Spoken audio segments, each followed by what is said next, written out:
Hello everyone, welcome back to the new video. आज के video में हम लोग डीबीएमएस के कुछ इंपॉर्टेंट प्रीवियस ईयर क्वेश्चन करने वाले हैं जो कि आपके जून 2026 एग्जाम के लिए काफ़ी इंपॉर्टेंट रहने वाले हैं। तो चलिए सबसे पहला क्वेश्चन देखते हैं। The basic property of transaction is called ACID property, raw property, beam property, none of these. तो हमारा बेसिक प्रॉपर्टी जो ट्रांजैक्शन का होता है उसे हम लोग बोलते हैं एसिड प्रॉपर्टी। तो इसका आंसर हो जाएगा ए। एंड एसिड प्रॉपर्टी में ए होता है हमारा एटोमिसिटी जो कि ऑल या नथिंग को बताता है। सी मीन्स होता है कंसिस्टेंसी जो कि वैलिड स्टेट को मेंटेनेंस करने का काम करता है। एंड आई मीन्स होता है आइसोलेशन जो कि ट्रांजैक्शन को जो है मीन्स एक ट्रांजैक्शन जो है दूसरे ट्रांजैक्शन को कोई भी इफेक्ट नहीं करे, यह ध्यान रखता है इसका। डी मीन्स होता है ड्यूरेबिलिटी, मीन्स एक बार यदि कोई भी चीज़ हमने कमिट कर दिया तो यदि हमारा सिस्टम ऑफ भी हो जाए तो वह परमानेंटली कमिट रहे, मीन्स सिस्टम में सेव रहे, वह चेंज नहीं हो। यह ड्यूरेबिलिटी हमारा बताता है। तो इसका आंसर हो जाएगा option number A. Next question हम लोग देखेंगे। A functional dependency is a relationship between table, attribute, row या फिर रिलेशन। तो फंक्शनल डिपेंडेंसी जो है किसके बीच का रिलेशनशिप बताती है? तो अट्रीब्यूट के बीच का रिलेशनशिप जो है हमारा फंक्शनल डिपेंडेंसी बताती है। जैसे हम लोग लिखते हैं ना, ए डिपेंड ऑन बी। तो ये जो हम लोग लिखते हैं यही हमारा जो एट्रीब्यूट बताता है। नेक्स्ट क्वेश्चन हम लोग देखेंगे। Which of the following best describe an active database? Options है a database that stores functional dependency, a database that automatically react to certain events, a database real used for real time analytics, a distributed database management system। तो हम सबसे पहले D देखेंगे। तो distributed database management system, तो ये इससे related ही नहीं है, तो यह हमारा ऑप्शन गलत हो जाएगा। एंड यहाँ पर हम सबसे पहले समझते हैं कि एक्टिव डेटाबेस किसे बोलते हैं। लाइक एक्टिव डेटाबेस वो होता है जो कि कंटेन करता है सम ट्रिगर्स। एंड ट्रिगर क्या होता है? ट्रिगर जो है ऑपरेट्स करता है to the response of event. तो यहाँ पर हम लोग देखेंगे option number B, a database that automatically react to certain events. तो यह इसका आंसर हो जाएगा option number B. Option number A का बात करें, database that store functional dependency, तो यह हमारा जो है डीबीएमएस का कंसेप्ट ही नहीं है। यह डीबीएमएस का कंसेप्ट है, या फिर एक्टिव डेटाबेस का यह कंसेप्ट नहीं है।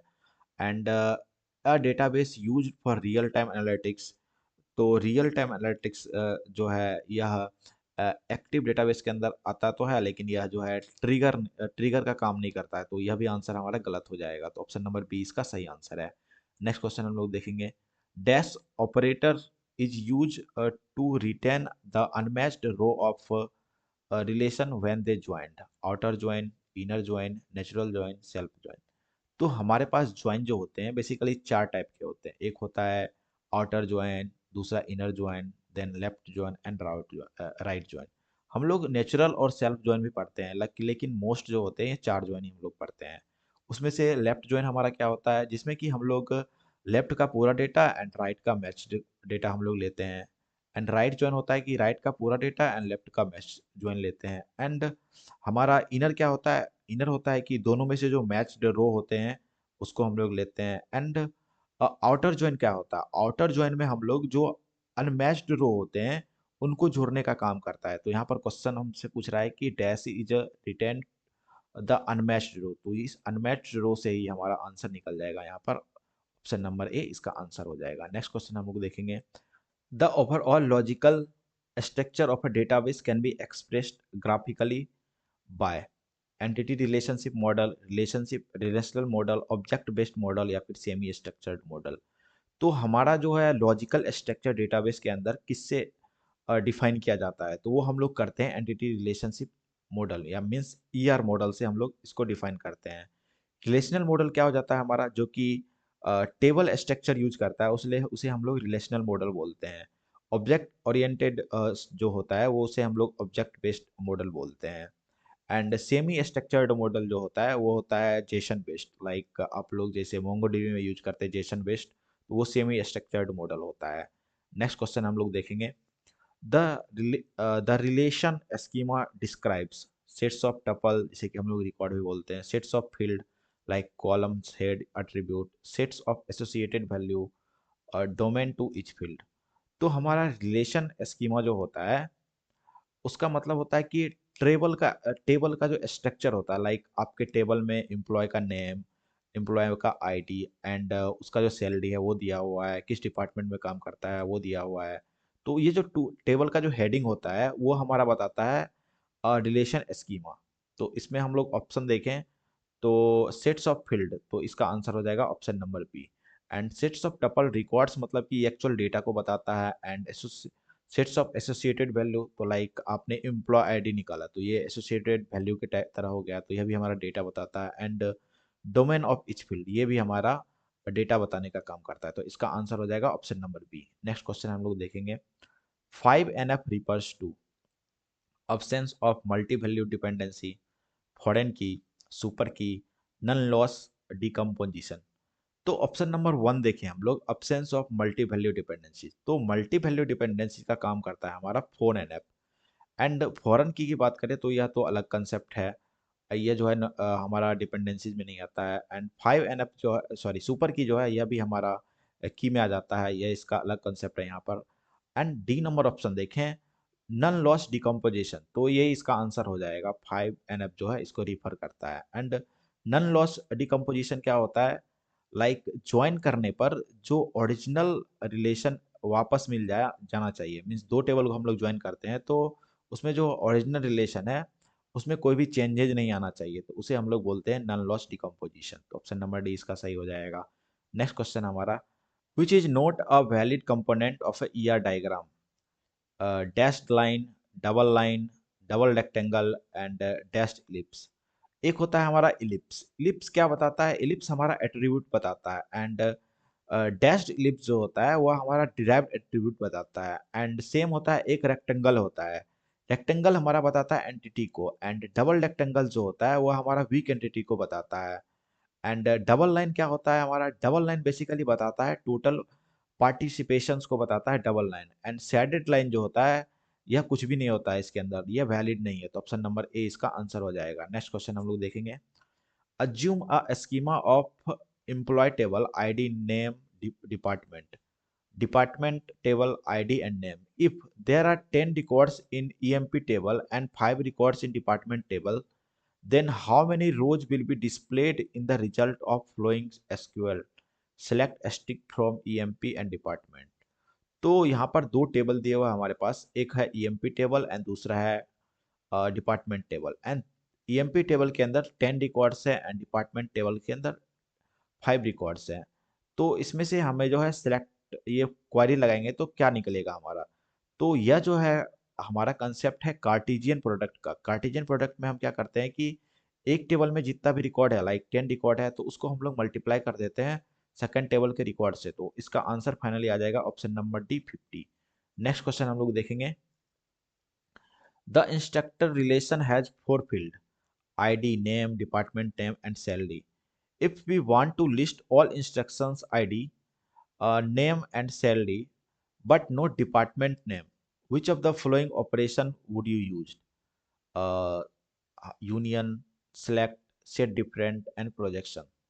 तो बेसिकली हमारा जो है दो तरह से हम लोग सेलेक्ट करते हैं। यदि हम लोग जो है रो फिल्टरेशन का काम करें तो वहाँ पर हमारा सेलेक्ट का यूज होता है।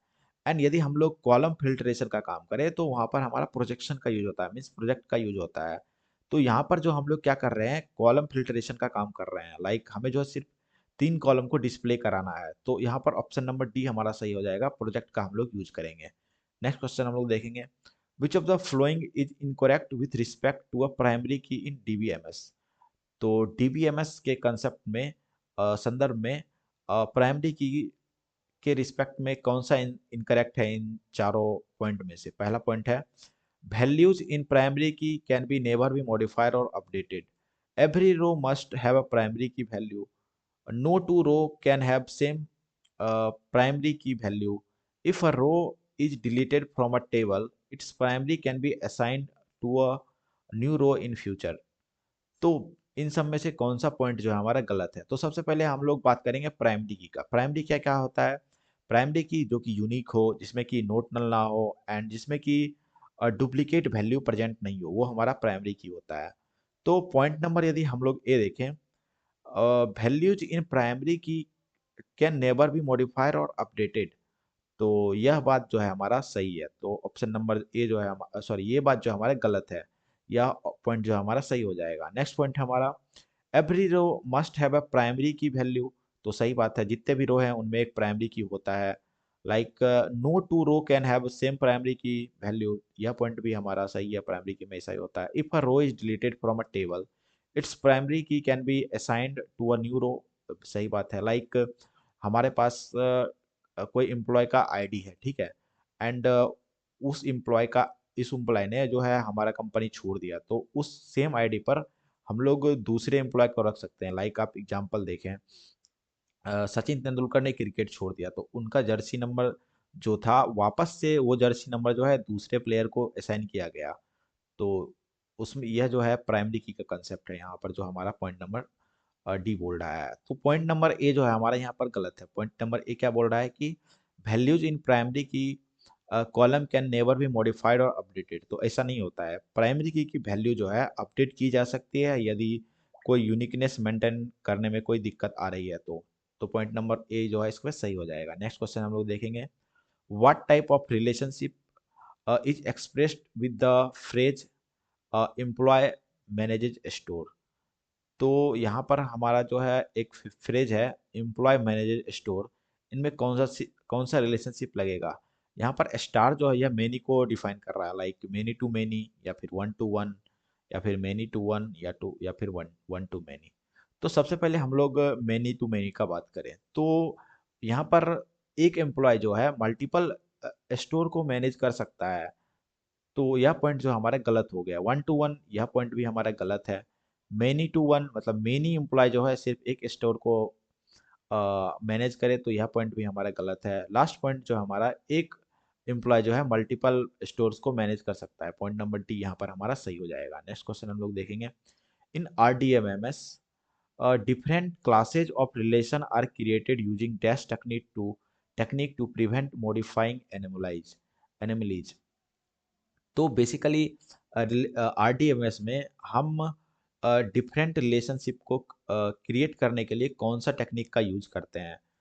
तो हम लोग यूज करते हैं नॉर्मल फॉर्म का, like 1NF 2NF 3NF BCNF 4NF 5NF 6NF, ये सब जो हम लोग करते हैं, यह बेसिकली हम लोग टेक्निक को प्रिवेंट करने के लिए, एनोमलीज को प्रिवेंट करने के लिए यह करते हैं। नेक्स्ट क्वेश्चन हम लोग देखेंगे, which of the following is a note a record based data model, relational model, hierarchical model, ER model and network model. तो इन सब में से हमारा रिकॉर्ड बेस्ड डेटा मॉडल कौन सा नहीं है। तो basically hierarchical model sorry relational model जो है यह हमारा रिकॉर्ड बेस्ड मॉडल है। रिकॉर्ड बेस्ड जो मॉडल होता है यह तीन टाइप का होता है, एक रिलेशनल होता है, दूसरा हायरार्किकल होता है, तीसरा होता है नेटवर्क मोड। तो नेटवर्क भी यहाँ पर ऑप्शन है, तो यह भी हमारा रिकॉर्ड बेस है, यह भी हमारा रिकॉर्ड बेस है, यह भी हमारा रिकॉर्ड बेस है। तो ER मॉडल जो है, ER मॉडल बेसिकली हमारा conceptual and graphical based model है, तो ऑप्शन नंबर सी जो है इसका आंसर हो जाएगा। नेक्स्ट क्वेश्चन हम लोग देखेंगे, if a transaction A holds a share lock R, if transaction B also request for a share lock on R, it will result in deadlock situation, immediately be rejected, be granted as soon as it is released by R। तो हमारे पास क्या है, एक एक जो है transaction ए है, ठीक है, एंड यह जो है आर लॉक को यहाँ पर एक्वायर किए हुए है। ओके, एंड सेम टाइम पर जो हमारा बी ट्रांजेक्शन आता है एंड सेम बी जो है इस आर लॉक के लिए रिक्वेस्ट कर रहा है, तो इस टाइम पर क्या होगा हमारा, यह जो है इमिडिएटली ग्रांट कर देगा इसका, यह जो है शेयर हो जाएगा बी से बी। तो ऑप्शन नंबर बी यहाँ पर हमारा सही हो जाएगा। नेक्स्ट क्वेश्चन हम लोग देखेंगे, a model a data model is a collection of conceptual tool for describing data and data relationship, data symmetrics and consistency constant, data relationship, data symmetric constant and consistency, none of the above। तो basically question हमसे पूछ रहा है कि data model में जो है collection of conceptual tools कौन कौन से आते हैं। ऑप्शन नंबर सी जो है इसका आंसर हो जाएगा, डेटा टूल्स में जो है कंसेप्चुअल टूल में ये सारे पॉइंट्स आते हैं, लाइक डेटा भी आते हैं, डेटा रिलेशनशिप भी आते हैं, डेटा सिमेंटिक्स भी आते हैं, डेटा सिमेंटिक कॉन्स्टेंट्स भी आते हैं, कंसिस्टेंसी भी आते हैं।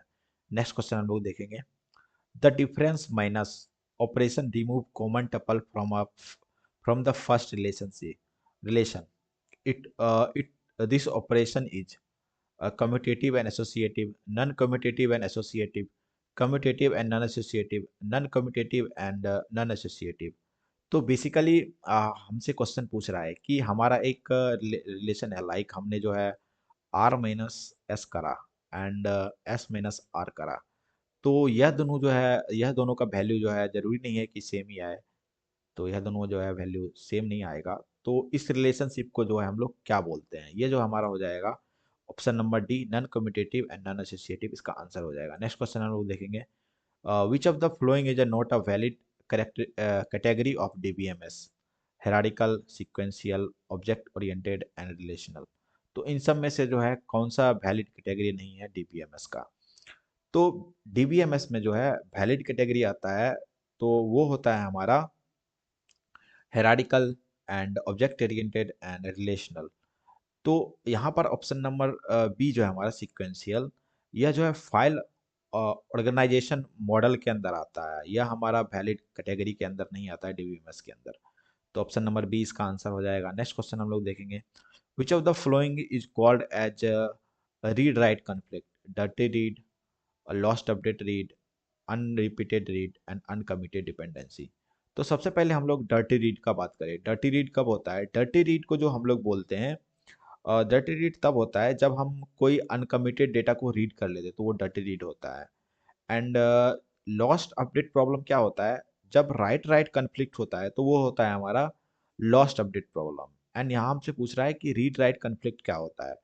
तो रीड राइट कन्फ्लिक्ट तब होता है जब हम लोग एक ही टाइम पर रीड भी कर रहे हैं, मीन्स एक जो ट्रांजेक्शन हमारा रीड भी कर रहा है एंड दूसरा ट्रांजेक्शन जो है हमारा मॉडिफाई भी कर रहा है सेम डेटा को। तो उस टाइम जो है ट्रांजेक्शन वन जो है उसको वापस से रीड करता है, तो वह हमारा जो है अनरिपीटेबल प्रॉब्लम के अंदर आता है, मीन्स वहाँ पर अनरिपीटेबल रीड होता है। तो ऑप्शन नंबर सी जो है यहाँ पर आंसर हो जाएगा। यह हमारा जो है रीड राइट कन्फ्लिक्ट को हम लोग अनरिपीटेबल रीड भी बोलते हैं। एंड थर्ड है हमारा डी ऑप्शन है अनकमिटेड डिपेंडेंसी। तो यह बेसिकली हमारा कंसेप्ट हो गया डर्टी रीड का। नेक्स्ट क्वेश्चन हम लोग देखेंगे, which of the following is true, इन सब में से कौन सा ट्रू है?